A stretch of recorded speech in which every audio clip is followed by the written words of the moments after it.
Number 157 હૃદય આ હૈયું મારી માતાનું તો સૌથી અધિક છે. અહૈયું ગુરુ માતાનું સદા સૌથી અધિક છે. આહૈયું ગુરુ માતાનું સદા સૌથી અધિક છે. ભેજાને વિકસિત બનાવવા માટે લૌકિક અભ્યાસ કદાચ જરૂરી હોઈ શકે છે, પરંતુ હૈયાને વિશાળ બનાવવા માટે પાવન અને પવિત્ર ભાવ હોવા જરૂરી છે. સાહિત્યના વાંચનથી યા પુસ્તકના પાનાથી કદાચ મગજના ખાના ભરી શકાય છે, પરંતુ ભાવની વિશુદ્ધિ વગર હૃદય વિકસિત બની શકતું નથી. સ્વાર્થી વિચાર ભાવ અને ભાષાને બગાડે છે. નિસ્વાર્થી વિચાર ભાવ અને ભાષાને સુધારે છે. કોમળ હૃદયવાન આત્માના પ્રત્યેક અંગોપાંગમાં કોમળતાના દર્શન થઈ શકે છે. કઠોર હૃદયવાળા આત્માના દરેક અંગોપાંગમાં કઠોરતા જોઈ શકાય છે.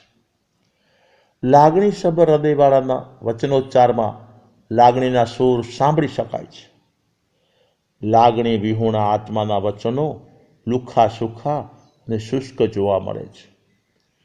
જેના હૃદયમાં અમીરસ ધારા વહેતી હોય તેની આંખો અમીથી ઉભરાતી છલકાતી જોવા મળે છે. હૃદય તું હલાહલમ, જેનું હૃદય ઝેરથી છલોછલ ભરાયેલું છે તેના વિચાર વાણી અને વર્તન વિષયુક્ત જોવા મળે છે. માનું હૈયું અમૃત છે. સંતાન સંપત્તિથી શેકાતો હોય કે સંતતિથી શેકાતો હોય, સગા સ્નેહીથી શેકાતો હોય કે સ્ત્રીથી શેકાતો હોય, પૈસા પેટી કે પરિવારથી એ શેકાતો હોય, પદ અને પ્રતિષ્ઠાના માધ્યમે પણ શેકાતો હોય, અરે આડોશી ને પાડોશીથી કદાચ શેકાતો હોય, તનથી એ શેકાતો હોય, મનથી એ શેકાતો હોય, છતાં માતાની સમીપે આવનાર સંતાનના દરેક પ્રકારના સંતાપના તાપ ક્ષણવારમાં શમી જાય છે. ઉતાપ અને ઉકળાટ અલોપ થઈ જાય છે. વાત્સલ્ય સભર માતાનો હાથ સંતાનના મસ્તકે ફરતા પરમ શાંતિનો અનુભવ થાય છે. આ માતાના હૈયાનો જાદુ છે.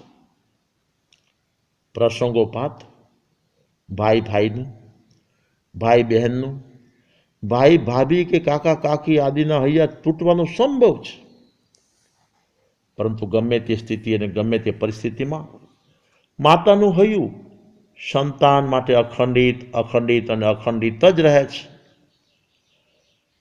કાગળના ટુકડા થઈ શકે છે, કાચના ટુકડા કરી શકાય છે, તનના ટુકડા થવા શક્ય છે, પરંતુ માતાના હૃદયના ટુકડા થવા સંભવ નથી, અસંભવ છે.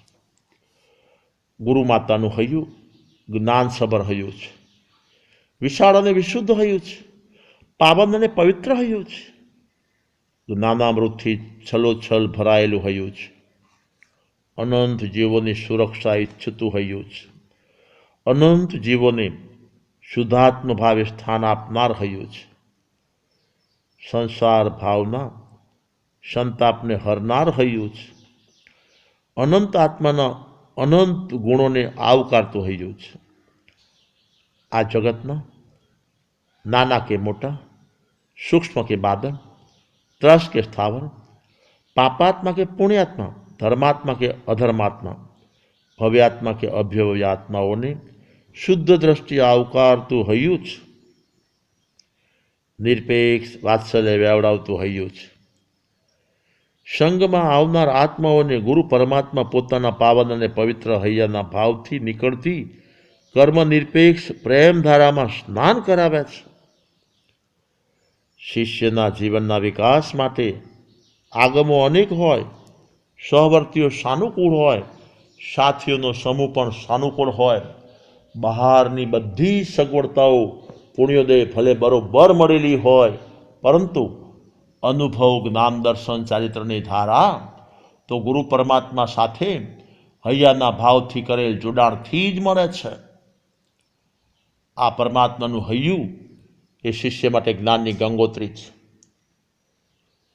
શુદ્ધ દર્શનની અસ્ખલિત ધારા છે, આચારનો ખજાનો છે, સ્વભાવ રમણતાનું ઝરણું છે, પાવન અને પવિત્ર બનવા માટેનો હોજ છે. ગુરુ પરમાત્માનું જે હૈયું છે એ આત્મદર્શન કરાવનાર હરિનું મંદિર છે. સંતાન માટે માતાનું હૈયું હરિનું હૈયું છે, શિષ્ય માટે ગુરુ માતાનું હૈયું એ હરિનું હૈયું છે. બસ આજે આટલું છે.